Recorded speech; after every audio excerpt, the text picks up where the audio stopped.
Melihat Ritwei Lo berkata begitu jahat, Qin Yichen tidak begitu percaya. Setidaknya baginya, di bidang bintang ini, dia memiliki kemampuan untuk melindungi dirinya sendiri. Itu tidak berdaya di hadapan Lord God. Jika Anda belum memiliki kesempatan untuk menunjukkan kemampuan Anda di hadapan penduduk asli Star Territory yang tidak berpenghuni ini, itu akan sangat memalukan. Apa yang kamu ingin aku lakukan? Qin Yichen mengajukan satu pertanyaan terakhir sebelum berjalan keluar dari halaman. Red Pharaoh tidak langsung menjawab, melainkan ragu-ragu dan berkata asal-asalan. Jangan khawatir, itu semua masalah sepele. Alasan utamanya adalah status kami sangat tidak nyaman. Kami hanya membutuhkan bantuan orang-orang di luar kota Yuejian. Qin Yichen berpikir sejenak, lalu mengangguk. Baris. Qin Yichen tidak terkejut dengan mengikuti Ritwei Lo sampai keluar kota Yuejian. Lagi pula, bahkan tidak ada rumah bangsawan kota di kota pembacaan pedang ini. Sangat tidak pantas untuk menyambut VIP di lingkungan seperti itu. Sepanjang jalan keluar kota Yuejian dan bergabung dengan kerumunan tak terbatas, Lin Bai tanpa sadar mendekati Qin Yichen sedikit. Saudara Qin, orang-orang ini tidak benar. Qin Yichen hanya meliriknya sebentar dan mengangguk perlahan. Di mata orang-orang ini, tidak ada jenis kesalehan dan penghormatan terhadap ibadah. Sebaliknya, mereka seperti musuh besar, dan terlebih lagi, ketakutan tertulis di mata mereka. Adegan yang keterlaluan ini benar-benar sesuai dengan informasi yang Matt dan Li Yun telah tanyakan, yang disebut upacara membaca pedang. Dalam arti tertentu, adalah upacara kematian. Meskipun kejadian ini tidak tercatat di semua gulungan perkamen, Matt dan Li Yun masih menemukan petunjuk tentang perubahan populasi. Setelah setiap upacara pembacaan pedang, banyak orang menghilang, dan kematian mereka bahkan tidak dicatat.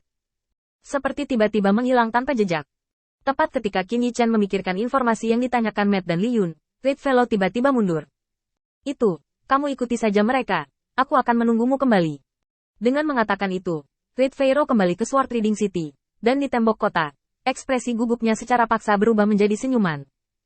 Qin Yichen tidak lagi melihat ke belakang ke Red Pharaoh, dan itu benar-benar terlalu salah untuk membiarkan orang yang berakting buruk ini berpura-pura tersenyum. Memutar kepalanya, Qin Yichen mengeluarkan embrio besi yang tidak ditempa dari cincin penyimpanan. Melihat embrio besi dengan hati-hati, Qin Yichen mengulurkan tangannya dan langsung secara paksa meremas embrio besi ke dalam bentuk yang diinginkannya. Dan langkah ini membuat orang-orang di sebelahnya menatap Qin Yichen secara tak terduga. Tidak, orang ini ingin memeras embrio pedang dengan tangannya? HMPH, itu pasti sudah gila di bawah tekanan.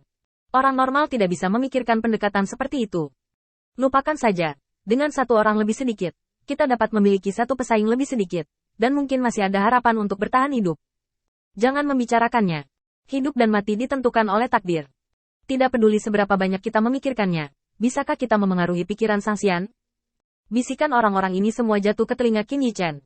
Dia tampak tenang, dan Kuan mengira dia tidak mendengarnya. Dan di atas tembok kota, wajah Red Pharaoh akhirnya berubah dari pura-pura tenang menjadi serius. Senyum itu menghilang begitu cepat. Di samping Red Pharaoh berdiri seorang borjuis kecil muda, bibirnya gemetar. Tenang, tidak masalah. Tidak mungkin bagi Sang Xian untuk memperhatikan semua orang, dan kali ini kami mengirim 2 orang, tidak ada masalah sama sekali. Sang Xian pasti akan puas. Red Pharaoh tidak memiliki cara untuk mengubah situasi saat ini, dia hanya bisa menggigit peluru. Dia hanya sedikit menyesal sekarang karena dia tidak memberi Qin Yichen pedang yang dia tempa ketika dia meninggalkan halaman. Setidaknya itu tidak akan membuat Sang Xian mencurigai identitas orang ini. Saat beberapa orang di tembok kota-kota Yuejian terdiam, kesedihan datang, dan tiba-tiba, kabut menyelimuti hati semua orang. Qin Yichen sama sekali tidak peduli dengan semua ini, dan hanya berkonsentrasi mengutak-atik embrio besi di tangannya.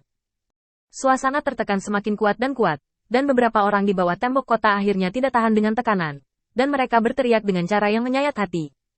Kenapa? Kenapa membuat kami menderita seperti itu? Kami hanya ingin menempa senjata, mengapa membuat kami mengorbankan hidup kami? Raungan satu orang menghentikan semua diskusi.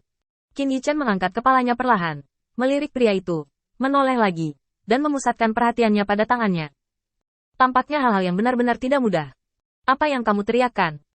Jika kami tidak datang hari ini, orang lain akan datang. Bisakah kamu menunjukkan sedikit dedikasi? Meskipun kita berada di persimpangan hidup dan mati hari ini, orang lain tidak harus menghadapi hal seperti itu. Kota Yuejian telah mendukung kita selama 3 tahun penuh. Bukankah itu cukup? Bukankah mereka mengajarimu keterampilan penempaan? Dengan 2 teguran, Qin Yichen mendongak lagi, dan kemudian menarik pandangannya. Menyanyi dan menyelaraskan, itu sangat menyenangkan. Sudut mulut Qin Yichen sedikit terangkat. Mengorbankan hal semacam ini selalu sangat tragis, tetapi juga sepadan dengan nilainya. Misalnya, Ritwei Luo di kota, saya pikir bukan hanya Qin Yichen, bahkan siapapun yang hadir tidak mau mengorbankan hidupnya untuk menyelamatkan dirinya sendiri. Karena itu tidak layak. Adapun dua orang yang memanggil dengan keras, Qin Yichen bahkan tidak melihat mereka. Mereka sedikit lebih gemuk dari yang lain, dan berpakaian rapi.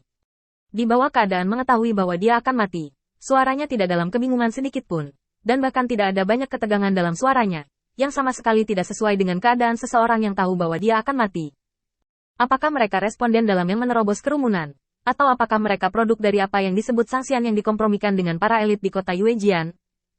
Tapi ini tidak penting lagi sekarang. Qin Yichen hanya ingin membiarkan yang disebut abadi ini muncul dan membiarkan mereka merasakan keputusasaan yang baru dia rasakan beberapa hari yang lalu. Keputusasaan menghadapi yang kuat, menghadapi yang cukup kuat untuk menghancurkan mereka. Itu adalah rasa putus asa bahwa tidak ada yang mereka lakukan dapat mengubah hasilnya. Tiba-tiba, Qin Yichen menghentikan apa yang dia lakukan dan melihat ke langit, di mana dia sudah merasakan nafas kekuatan iman. Tiba-tiba, seberkas cahaya merobek langit, dan sinar cahaya terang menerangi langit. Di bawah selubung kecemerlangan emas, sepertinya sebuah lorong emas telah terbuka di langit, dan 3 orang dengan sayap di punggung mereka perlahan-lahan diturunkan dari langit. Kecemerlangan emas bergoyang di tubuh mereka, dan sambil melihat ke depan, napas yang kuat jatuh dan menekan semua orang. Di tengah kecemerlangan emas, Sang Xian yang berkepala dingin melangkah maju dan mengalihkan pandangannya yang arogan ke semua orang yang hadir. Aura semacam itu yang memandang rendah dunia itu mengejutkan. Sekelompok manusia menundukkan kepala mereka dengan rendah hati di bawah tatapan seperti itu. Di hadapan para abadi, manusia secara alami tidak berani melihat secara langsung.